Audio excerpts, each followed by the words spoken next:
taste of the real world. I got battered on the North Shore.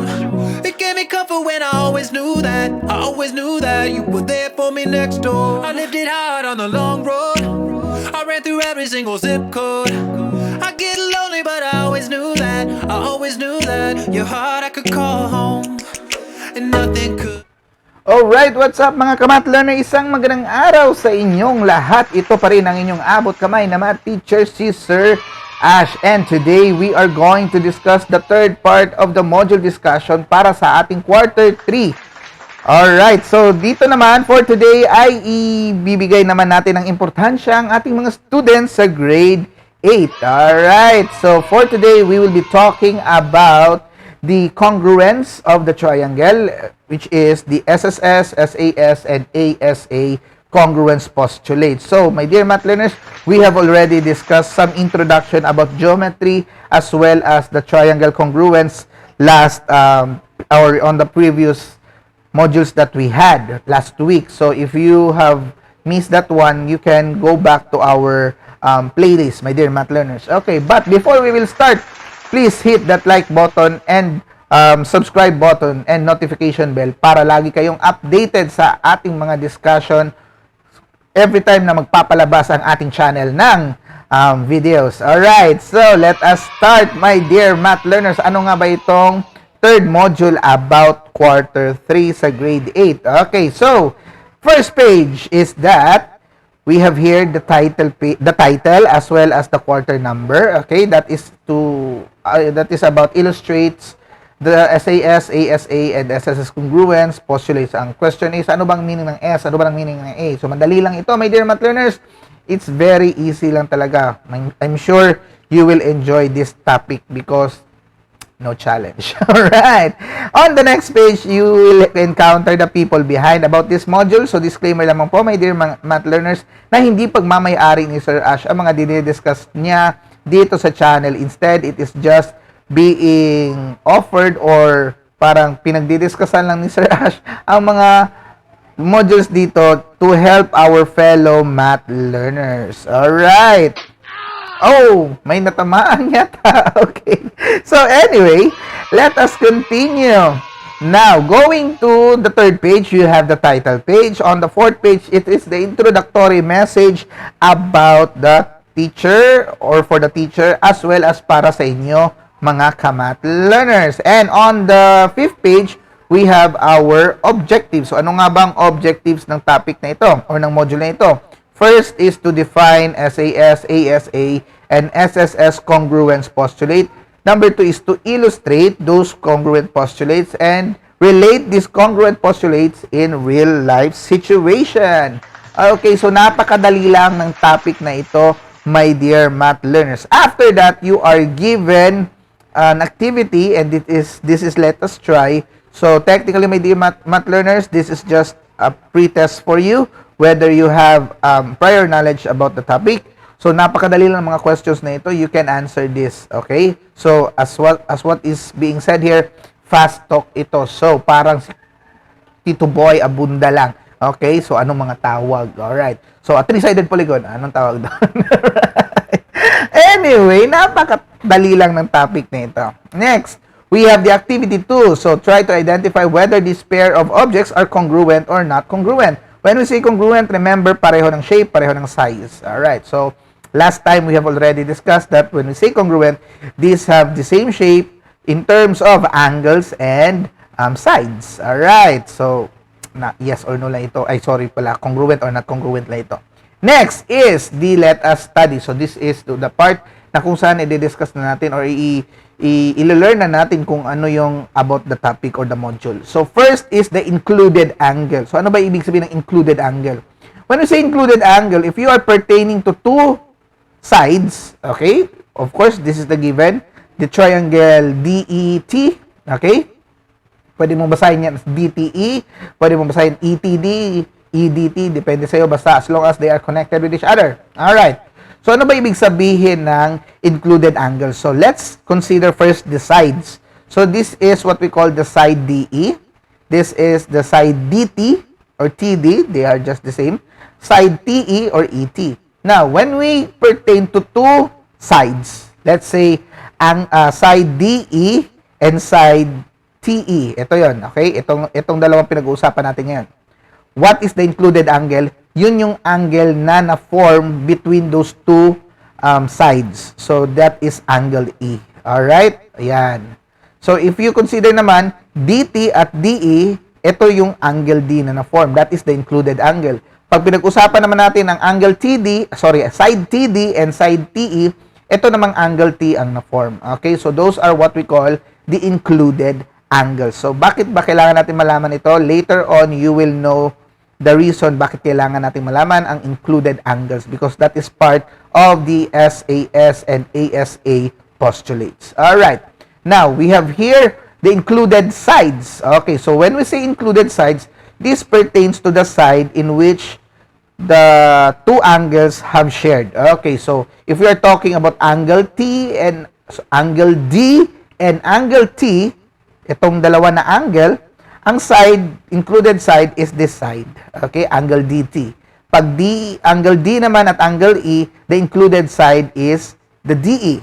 If we are talking about angle T and angle E, the included side is the side TE. Okay, so napakadali lang, my dear math. Easy, right? Okay, now let's talk about measurements. All right. So using the figure below, what are the corresponding sides and the corresponding angles of the triangle? So we have here the measurements. This is 4. Okay. We have BC as 5.8. YZ as 5.8. We have AC as 7. And XZ with 7 units.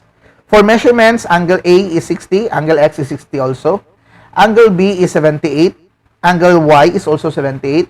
And angle C is 42. And angle Z is 42 degrees. So, my dear math learners, basically, those corresponding angles or those angles with the same measurements, those are what we call corresponding angles. Those sides with the same measurement, those are what we call corresponding sides. If and only if the two angles, the two triangles, itong dalawang triangle, ay congruent. Okay, so since all of the sides and all of the angles pertaining to the next triangle are also the same measurement from the first, then they are what we call corresponding triangles. Okay, so with corresponding sides and corresponding angles. So, ayun, nakita nga na nga natin. So, the corresponding sides, ito yon sinabi ko kanina lang, corresponding sides, okay? And corresponding angles. Alright. So, they are all congruent. Alright. So, we can say here, the reason, CPCTC, yung mga nire-reason natin sa proving, if you can still remember. Now, what does CPCTC mean? That is corresponding parts of congruent triangles are congruent. Okay? CPCTC. Okay. All right. So, yan. Very easy. Next, let's talk about the SSS congruence. Okay. Dito na tayo yung sa title itself. SSS, ASA, and SAS. For SSS congruence, state that the two triangles are congruent if there are three sides of the triangles are congruent. Napaka self-explanatory. So, kung merong dalawang triangle, yung sides ng triangle na yon, yung first, ay kapareho, yung tatlong sides talaga, ay kapareho sa tatlong sides ng another triangle, then those two triangles are congruent. Okay? And that is based on the SSS congruence postulate. Okay? So, napakadali lang, my dear math learners. How about side angle side? Now, of course, ang angle dito ay nasa gitna. Okay? So, pinag-uusapan dito is what we call the included angle. Okay? So, ito yung dalawang side. Ito yung included angle, yung ginitnaan nila. Ito yung dalawang side. Ito yung included angle na ginitnaan nila. So, my dear math learners, napakadali lang ng ano na ito. So, I hope that is very clear to you that another way to say that two triangles are congruent if the two sides with the including angle of one triangle is also the same or the same measurement as the two sides and its included angle. Okay? So, if ever ito ay 10, ito ay 10, ito naman ay 20, ito ay 20, tapos ito ay 30 degrees. Let's say, example, and 30 degrees din ito. then we can say that this triangle big and triangle fat are just congruent. Okay, so napakadali. Next is the ASA. So angle side angle naman.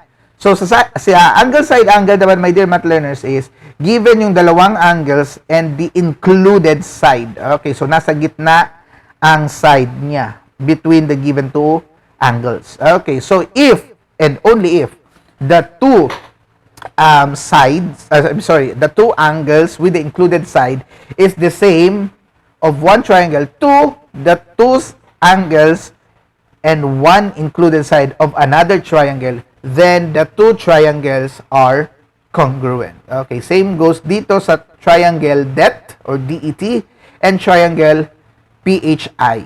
Okay, so the same. DTE, PIH, the same lang yan sila.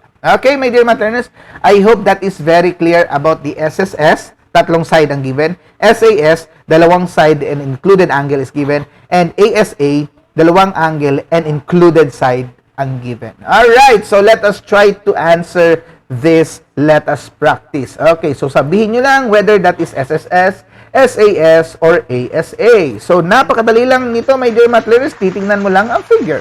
So as you can see, two sides, one included angle, of course, that is SAS.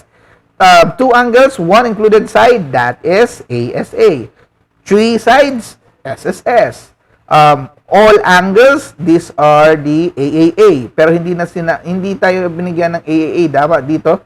But instead, even that this is AAA, this could also be SSS because angle and side are they are related with each other. The bigger the side or the bigger the angle, the bigger the opposite side. Okay, so somehow this is AAA. Supposedly angle, angle, angle.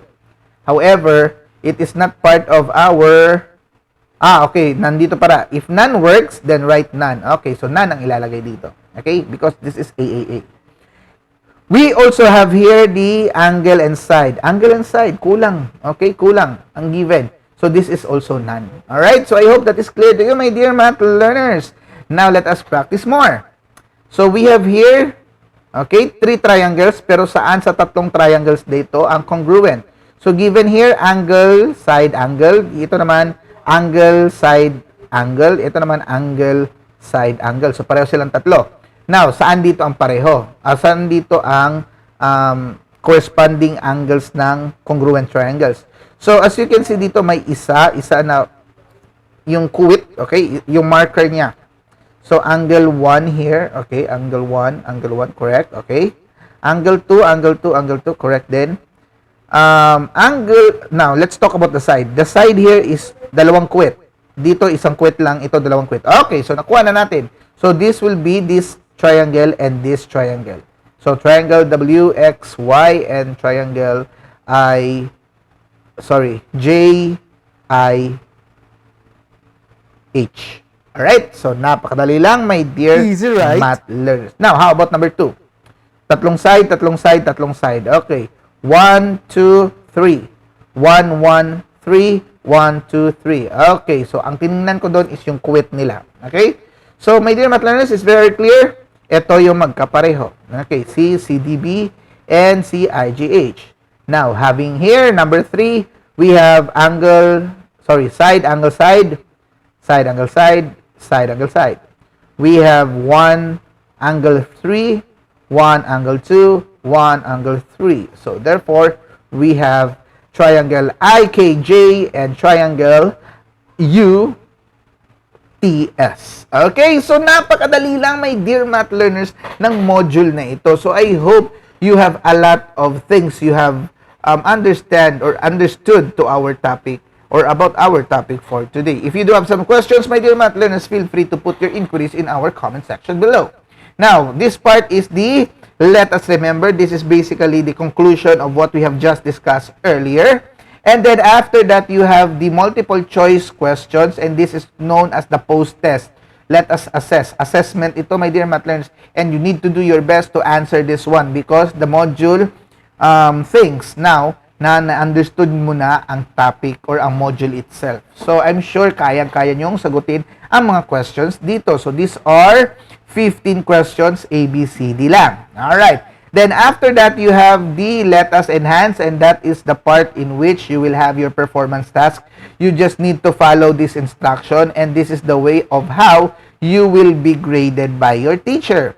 And then after that, we have the let us reflect, the heart, the like, the sad, and reacts. Okay. So like, react is write 3 things about what you have learned about the lesson. Heart reacts is 2 real-life situations where you can apply the triangle congruence. And sad react if you do have 1 question you want to ask about the topic. Okay. So, my dear math learners, I hope marami kayong natutunan. Ito pa rin ang inyong abot kamay na math teacher, si Sir Ash. And if you think na itong mga videos natin ay nakakatulong sa ibang mga students, please do like this video and share this to your fellow friends, classmates, and schoolmates. Ito pa rin ang inyong abot kamay na teacher, si Sir Ash. And laging tandaan na masarap matuto ng mathematics kapag marami tayong nagsasama-sama. Thank you so much. God bless and keep safe always. I got a taste of the real world. I got battered on the North Shore. It gave me comfort when I always knew that. I always knew that you were there for me next door. I lived it hard on the long road. I ran through every single zip code. I get lonely, but I always knew that. I always knew that your heart.